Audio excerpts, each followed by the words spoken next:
de participar. Hemos visto qué condiciones y qué criterios deben manejarse para poder utilizar el muestreo aleatorio simple y qué consideraciones se deben tomar en cuenta cuando nosotros vamos a trabajar con un muestreo sistemático. Ahora lo que vamos a trabajar se refiere a lo que es el muestreo estratificado y como su nombre lo menciona, cuando hablamos de estratos, son grupos, es una característica de ciertos contextos, ciertos lugares donde a veces nosotros tenemos que realizar algunas investigaciones y donde hay un cierto ordenamiento y donde también te pueden decir la cantidad de unidades de observación que existe en cada uno de los estratos. Entonces, esto es una situación muy interesante que va a diferenciar al conglomerado que lo vamos a ver posteriormente. ¿Sí?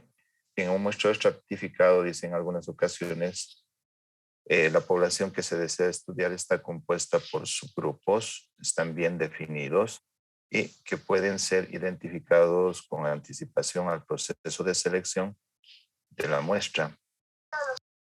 Y adicionalmente, la característica de interés en este estudio varía ampliamente entre esos subgrupos definidos. Existe gran heterogeneidad entre ellos, entre un estrato y otro, un grupo y otro, en tanto que dentro de cada subgrupo, dentro de cada estrato, la variabilidad ya es menor. Es decir, existe más homogeneidad dentro del subgrupo. Entonces, aquí podemos dar el ejemplo, si yo quiero hacer una investigación dentro de la Facultad de Medicina o cualquier unidad académica, vemos que existen cursos, ¿no es verdad? En el caso de medicina, hay 5 cursos. Dentro de estos cursos también hay subgrupos y también existe lo que es el sexo, ser hombres y ser mujeres. Entonces hay varios estratos que podríamos considerar. Sabemos la cantidad de cada uno de ellos. Si vemos de primero a quinto, nosotros tenemos 5 estratos. En cada uno de ellos no tiene la misma cantidad de estudiantes. Entonces aquí también podemos ver que dentro de estos subgrupos estamos con ser hombres, ser mujeres y algunas otras características más. Entonces son elementos que nosotros deberíamos considerar, pero sabemos qué cantidad de individuos existen en cada uno de estos lugares. Bien, veamos qué podemos hacer. Vamos a hacer un pequeño ejercicio. Cuando nosotros vamos a hacer esa investigación dentro de la Facultad de Medicina, por ejemplo, recurrimos a un cierto lugar que lo vamos a ir describiendo. Aclaremos algunos aspectos que también son importantes. La población, cuando trabajamos con ella, vamos a ver que tienen estratos como la raza, los grupos de edad, el género, etcétera, ¿no es verdad? E inclusive por religiones podríamos encontrar varios estratos. Entonces, esto no es nada difícil de ir comprendiendo porque la característica que tenemos en el mundo y más en el país nos lleva a ver este tipo de particularidades. Sobre todo en el recorrido, digamos, de toda una vida de un individuo, nosotros pasamos por etapas de ser bebés, de ser niños, de ser adolescentes, de ser jóvenes, de ser adultos y llegar a la edad de adulto mayor. Entonces, estos también son estratos donde nos fijamos que, de acuerdo a los institutos nacionales de estadística y sus censos de población, nos dan ciertos porcentajes o números absolutos de la cantidad que existe en cada uno de los estratos. Entonces, estos porcentajes, digamos, definen la cantidad más o menos de cada uno de los grupos, ¿no? Digamos, el grupo de los bebés o el estrato de los bebés es de un 2,3%. El de los niños corresponde a un 11,3% del total, ¿verdad? Los adolescentes son un 22,7%. Los jóvenes un 24,5% y los adultos un 34,8%. El adulto mayor tiene un porcentaje de 4,4%. Entonces, fíjense cómo en ciertas edades podemos ser bastantes en número, como también en otros llegamos a ser con un porcentaje más bajo. Entonces, esto define cada uno de los grupos vemos heterogeneidad en cada uno de estos, pero en cada uno de los estratos internamente son un poco más homogéneos. Bien, entonces, como les decía, intentemos hacer un ejercicio dentro de la Facultad de Medicina, ¿sí? Entonces, ¿qué es lo primero que yo hago? Tengo ya mi tema, estoy elaborando todo mi protocolo y llego a lo que es población de estudio y determinación del tamaño de la muestra y ver cómo voy a yo utilizar un muestreo estratificado. Entonces me voy a la oficina de servicios académicos o el CALDEX, ¿no? Como se conoce. Entonces nos dan esta información. Sí, nos dan la siguiente información. Nos dicen que en la Facultad de Medicina hay 5 cursos. Nos dan el total de los estudiantes, ¿no? Un valor hipotético de 2.210 universitarios, todos, hombres y mujeres. Vemos que en primer curso están 402 estudiantes, en el segundo 461, en tercero 345, en el cuarto son 454, en quinto son 548 y suman los 2.210. Bien, perfecto. Hasta ahí hemos podido nosotros recibir la información. Entonces, podrían también proporcionarnos lo que es el porcentaje, ¿no? De cada curso en relación al total. Entonces vemos que en primero nosotros tenemos 18.19%, en segundo un 20.86%, en tercero un 15.61%, en cuarto el 20.54% y en quinto el 24.28%, ¿sí? Y a partir de esto es lo que yo quiero que me ayude. Primero corroboraremos si estos porcentajes están bien obtenidos. Entonces yo les voy a pedir que vayamos haciendo la corroboración de estos porcentajes como un primer paso para que nosotros vayamos viendo cuál es la característica de cada uno de esos estratos o también de cada uno de sus grupos. A ver, nos tomaremos unos minutitos y hagan los cálculos, por favor, y corroboren si esto está bien. Una vez que terminen, díganme si está muy bien o doctor, no falló en este estrato, deberíamos corregirlo. ¿Sí? A ver, nos tomaremos unos 2 minutitos para hacer esos cálculos. Adelante, por favor.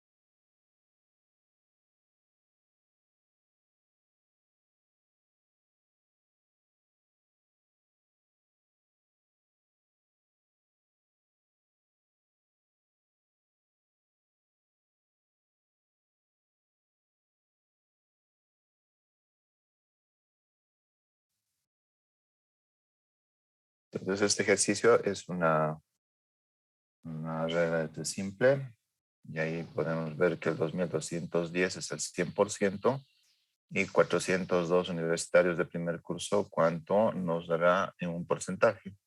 Entonces, estamos haciendo la corroboración de si realmente estos valores son correctos o me he equivocado en alguno de ellos. Doctor, sí están bien los porcentajes. A mí me salieron igual. Perfecto. ¿Qué dicen los demás? Todos estamos siguiendo porque yo quiero que a partir de ahora ya vayamos viendo cómo vamos a proceder. Sí. Entonces, para Listo. que... Perdón, adelante, perdón. Perdón, doctor, está bien, yo igual saqué el mismo resultado. Muy bien, excelente. ¿Alguien más que haya podido hacer el ejercicio? Sí, doctor, todos están bien. Muy bien.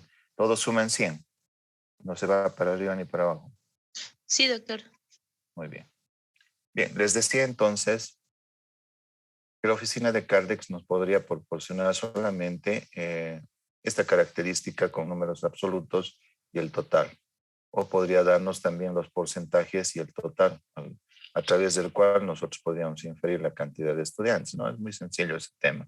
Bien, entonces si tenemos estas dos columnas, la primera que nosotros trabajamos y aclaramos bien para ver cómo está el estrato, y cada uno de los estratos es realizar los porcentajes.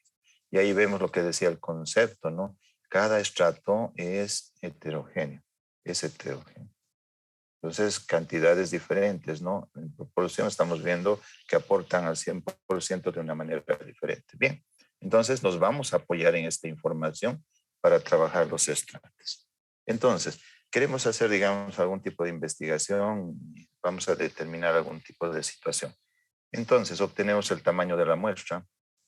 Tenemos el 2210, que es la población.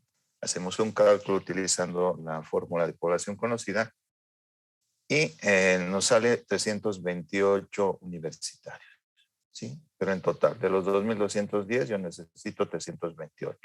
Entonces, a partir de ahora tenemos que empezar a pensar que debemos ser muy cuidadosos porque un tamaño de muestra tiene que tener la característica de ser representativo de todo el grupo, ¿no es verdad? Entonces, si analizamos a todo el grupo, hay 5 cursos. Entonces, tendríamos que sacar representantes de cada uno de los cursos, ¿no es verdad? Yo he visto algunas investigaciones que han procedido de una manera un poco errada, digamos, o errada completamente, haciendo el levantamiento de su información de la siguiente manera, ¿no?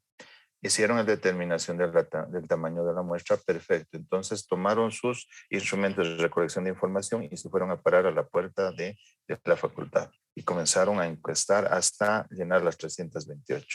Pero en el momento de revisar, hacer los cálculos y el análisis de la información, vieron que estos 328 solo correspondían a cuarto y quinto.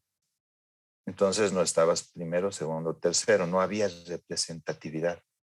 Entonces aquí teníamos un conflicto, porque en el momento de devolver los resultados y las conclusiones, solamente podíamos mencionar para cuarto y quinto y no así para toda la facultad, ¿no es verdad? Entonces esos errores se cometen. Entonces, ahora, ¿qué es lo que nosotros tenemos que hacer? ¿Cómo yo puedo sacar cada uno de estos individuos dentro de cada curso para que sea la muestra? ¿Sí? Sé que tengo que trabajar con 328, pero ¿cuántos serán de primero, de segundo, de tercero, de cuarto y de quinto? Lo vamos a ver enseguida. Entonces utilizamos un otro artificio estadístico donde tomamos que 328 es el 100%. ¿Sí? 328 es el 100%. Entonces tenemos el porcentaje, utilicémoslo en otra regla de 3 y saquemos la cantidad de estudiantes que nosotros vamos a requerir en primero, en segundo, en tercero y cuarto. ¿Sí? A ver, vamos haciendo el cálculo. Entonces, nuevamente, 328 es el 100%, 18.19, ¿cuántos estudiantes me van a dar primero? Nos vamos a apoyar en estos porcentajes. A ver, vamos haciendo el ejercicio y me lo van a ir dictando, por favor. 59,66, doctor. 60. 59,66, doctor. Bien, a ver, vamos a ver. 59.6 les dicen, entonces redondeamos 60, ¿no es verdad? En primero yo necesito 60 universitarios. Perfecto, vamos con segundo. 68.4, doctor. 68.4. Entonces, de aquí yo lo redondeo a 68 que van a salir de segundo. Bien, vamos con tercero. 51.2, doctor. 51. Entonces, 51 estudiantes, ¿no? Los estamos enteritos, estamos redondeando. Para cuarto. 93, doctor. A ver, corrija eso. No. 67,4. 67. Y sería 67 universitarios, ¿no? Para quinto.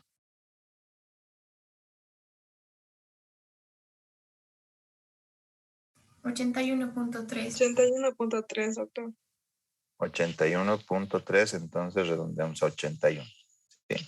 Perfecto, entonces ya tenemos que de 328, en primero van a salir 60, en segundo son 68, en tercero 51, en cuarto 67 y en quinto 81. Perfecto, hagan la sumatoria, ¿cuánto nos sale? 327 sale, doctor. 327, correcto. Entonces, aquí, ojo, yo les digo, no, quiero que me atiendan bien lo que se hace. Esto es la vida real y a veces nos rasgamos las vestiduras o nos ponemos inquietos o nos ponemos muy nerviosos o ansiosos, ¿no? ¿Qué es lo que podemos hacer? No tenemos el mismo tamaño de muestra por una unidad, ¿no es verdad? Entonces, aquí nos salva la literatura, ¿no es verdad? Hay trabajos que te dicen, ¿no? Netamente de estadística, te dicen, puede que por el ajuste de los decimales te ocurra este fenómeno. Puede ser en menos o puede ser en más. ¿Qué ocurre cuando es en menos? Entonces, es una unidad. Te dice, bueno, tienes la venia de poder ajustar en cualquiera de ellos y redondearlo a los 328, ¿sí? Pero la pregunta es, ¿hasta cuándo yo puedo hacer ese tipo de ajustes? Solamente hasta una variación de 3 unidades. Entonces, más de 3, revisa tu ejercicio porque algo ha debido pasar, ¿no es verdad? Entonces, si te faltan 2, te falta 1, te faltan hasta 3, entonces yo podía aquí ajustar en cualquiera de ellos. No va a haber mucho cambio o influencia. Así que podemos hacerlo. Pero si es de más unidades, les vuelvo a repetir, tendríamos que revisar el ejercicio y ver dónde hemos ajustado mal los decimales. Eso es cuando hay un déficit, pero cuando hay, digamos, una ganancia de unidades, bueno, ahí mejor para ustedes, porque puede suceder también que podría salir en 329, 330, etcétera. Y también puede ser que hayamos fallado en el ejercicio, pero no hay mucha dificultad por el hecho de que a mayor cantidad de personas que vayamos a encuestar, la confiabilidad de nuestro tamaño de muestra se vuelve mucho más fuerte, ¿sí? No sé si me comprendieron esta parte, por favor, porque es bien importante. Esto nos vamos a topar más adelante con los datos estadísticos. ¿Sí? A ver. Muy bien, doctor. Perfecto. Entonces, fíjense, ¿qué hemos hecho? Hemos visto los estratos, tenemos números absolutos, tenemos el total, hemos obtenido lo que es los porcentajes de cada uno de ellos, hemos determinado el tamaño de muestra de toda la facultad y a través de los porcentajes hemos hecho una inferencia de cuántos individuos podrían salir universitarios por cada uno de los cursos, ¿no? Utilizando los porcentajes. Entonces, aquí tenemos los estratos totalmente definido, ¿sí? Pero tenemos que ser muy cuidadosos, ¿no? Un poco en las facultades se complica de la siguiente manera lo que les voy a comentar. En cada curso no solo existe pues esta cantidad de estudiantes, también existen subgrupos, ¿no es verdad? En primero creo que son 10 o 12, no sé. En segundo tenemos 7 subgrupos. Entonces, ¿qué hacemos con eso? Nosotros tenemos que seguir viendo cómo vamos a sacar la representatividad de cada uno de ellos. Vamos a hacer unos ejercicios más adelante, ¿no? Ahora estamos conceptualizando, viendo cómo es el ejercicio preliminar, pero nosotros tendríamos que ir trabajando un poquito más aquí, ¿sí? Bien, otro aspecto. Sabemos que en primero yo tengo 402 universitarios y yo necesito elegir a 60.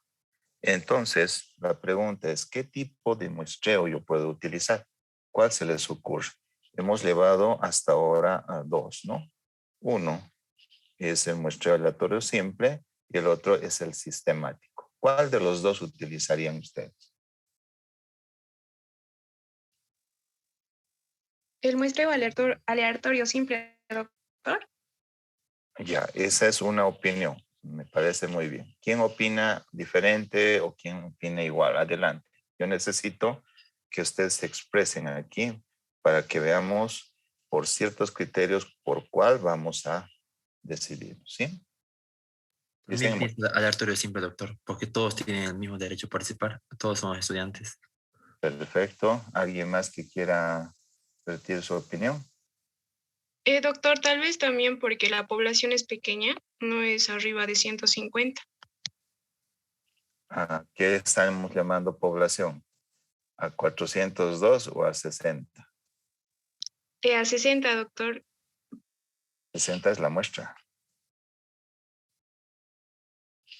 Entonces, a partir de esto, fíjense, veíamos nosotros que tenemos dos opciones, muestreo aleatorio simple y muestreo sistemático. Pero observamos el tamaño de la población, aquí 402. ¿Cuál elegiríamos? Elegiríamos el muestreo sistemático. ¿Por qué? ¿Por qué no elijo el muestreo aleatorio simple? Porque hay una advertencia, ¿no es verdad? Que dice, solo podemos llegar hasta 150. ¿Sí? Hasta 150 de población. Entonces, fíjense, con 402, colocando los numeritos y metiéndolo a la bolsa, me paso buenas horas, ¿no es verdad? Entonces, el muestreo sistemático nos cae mucho mejor. Entonces, aquí ya se ve la diferencia, ¿no? Ya tenemos de cómo elegir. Por eso esos pequeños detallitos te ayudan mucho para poder elegir un tipo de muestreo. Si aquí fuese, por ejemplo, digamos, 103, digamos, ¿no? En lugar de 402, de los 103 yo tengo que sacar 60, ahí sí yo les acepto que ustedes podrían elegir el muestreo aleatorio siempre. ¿Sí? ¿Estamos claros con ese tema? Sí, doctor. Perfecto.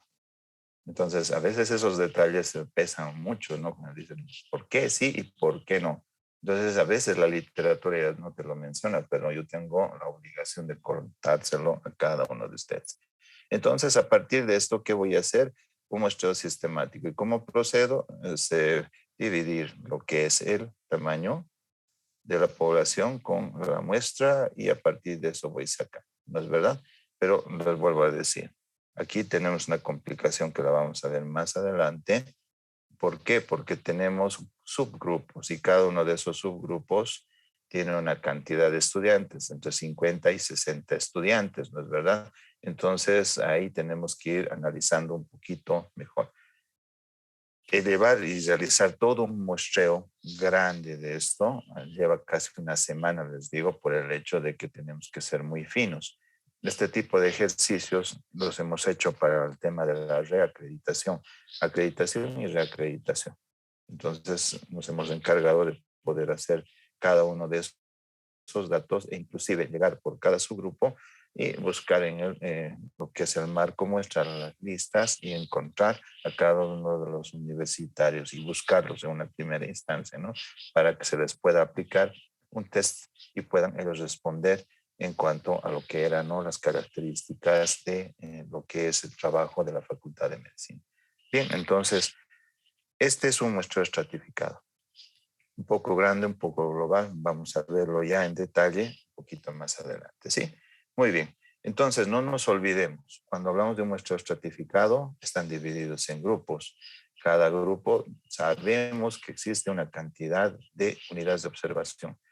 Los podemos conocer. En algún lado nos dan el dato. Existe el dato, ¿sí? Entonces, esto es lo que va a diferenciar a lo que vamos a ver a continuación, que es un muestreo por conglomerados. Entonces, el muestreo por conglomerados es algo muy semejante y a veces confuso entre lo que es un estratificado y un conglomerado. Pero vamos desmenuzando esto. ¿Qué son los conglomerados? Son agrupaciones de elementos que existen naturalmente. Los define el investigador también.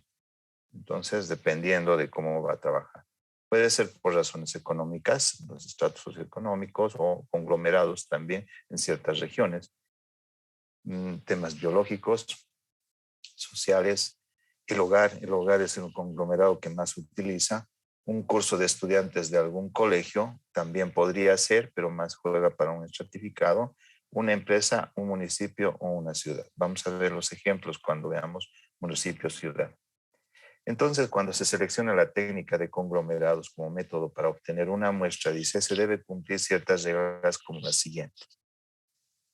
Primero, los conglomerados deben ser definidos de tal manera que todos los elementos de la población pertenezcan a uno y solamente a uno de los conglomerados. Aquí tenemos que tener mucho cuidado, ¿sí? Cuando decimos, por ejemplo, hogar o familia, tenemos que definir muy bien qué significa hogar o qué significa familia y tenemos que ver desde todos los tipos o aspectos de la familia. De 2 personas, 3, una persona, etcétera, ¿no es verdad? Entonces, nucleares o no nucleares, familias, etcétera. Segundo, se debe tener una aproximación del número de elementos que conforman cada conglomerado. Entonces, aquí los conglomerados tienen una aproximación. ¿Eso qué quiere decir? Que es un dato, ¿no? Quizás provisional, que es provisional nada más que nosotros podríamos tomarlo. Quizás pueda ser real o no, ¿sí? Pero se acerca. Y tercero, con el fin de lograr una disminución en los costos de recolección, los conglomerados deben ser de un tamaño pequeño. ¿Sí? Es un tamaño pequeño con el que trabajamos. Bien, entonces veamos algunos ejemplos. Tenemos lo que es Bolivia.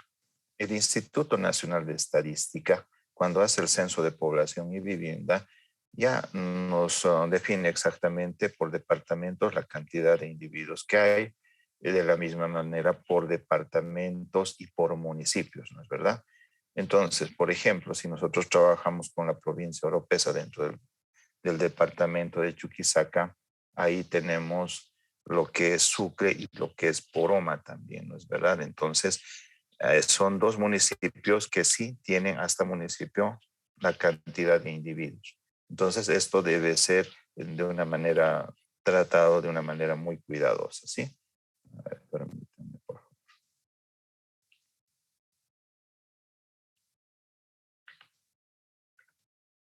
Entonces, tenemos el número hasta municipios, pero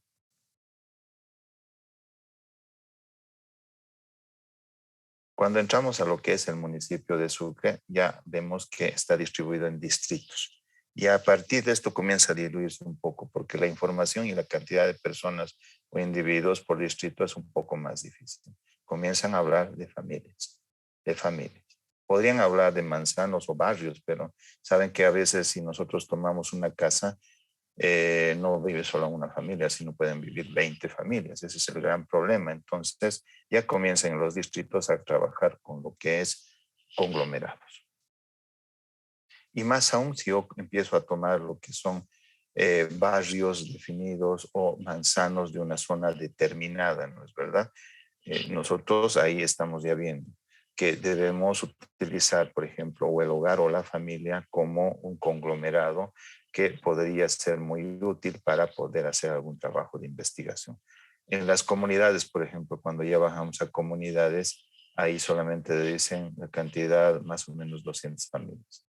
Entonces, más o menos 200 familias pueden estar registradas, pero encuentras más o encuentras menos. Pero entonces ahí tenemos que echar mano a trabajar con la familia. Y dentro de la familia buscar a la unidad de observación que podría ser el jefe del hogar, podría ser un adolescente, podría ser un menor de 5 años, etcétera, ¿no es verdad? Pero definiendo adecuadamente cada uno de ellos. Entonces, fíjense, ustedes podrían decir, son estratos. Sí, efectivamente, se asemejan a estratos, pero la gran diferencia es que no se tiene en cierto momento los datos bastante claros de la cantidad de individuos que deberían existir, como lo que nos ha mostrado la Facultad de Medicina, ¿no?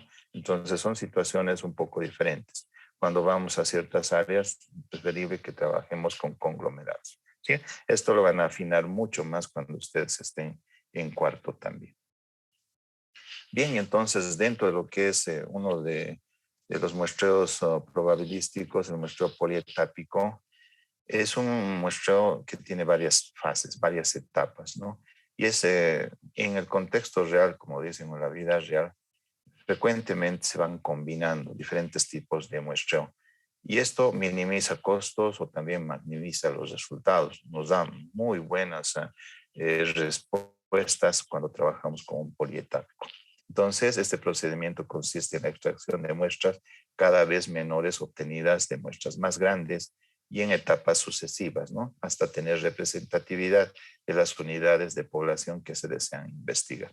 Hemos visto el ejemplo que en la Facultad de Medicina tienen 5 cursos y por cada curso hay subgrupos, ¿no es verdad? Entonces, a partir de eso, utilizamos un muestreo estratificado, luego utilizamos un muestreo sistemático, luego, si es más pequeño, utilizamos un muestreo aleatorio simple.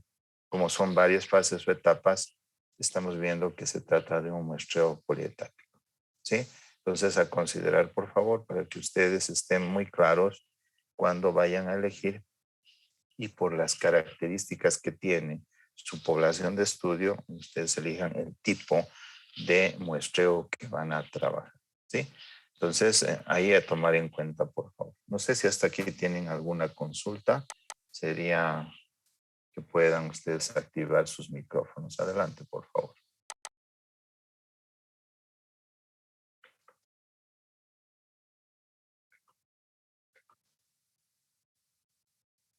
¿Quedó todo claro?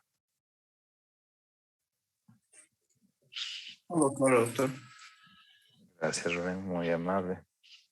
Entonces, a medida que vayamos viendo esta semana, ustedes tienen ejercicios de determinación del tamaño de la muestra.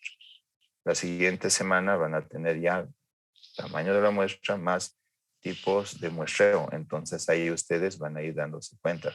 Apliquen muy bien cada uno de los conceptos y también apliquen las advertencias, que esto no es tan difícil, ¿no? Es bastante sencillo y uno empieza ya a ser bastante más ágil en los cálculos que van a hacer, ¿sí? Muy bien, entonces, al no haber consultas, me estaría despidiendo hasta la siguiente semana. Cuídense mucho, que les vaya muy bien. Buenas noches. Buenas noches, doctor. Hasta luego, Muchas doctor. gracias. Hasta luego, doctor. Gracias. Gracias. Hasta luego. Que les vaya muy bien. Igualmente, doctor, muchas gracias. Gracias a ustedes. Que les vaya bien. Hasta luego, doctor.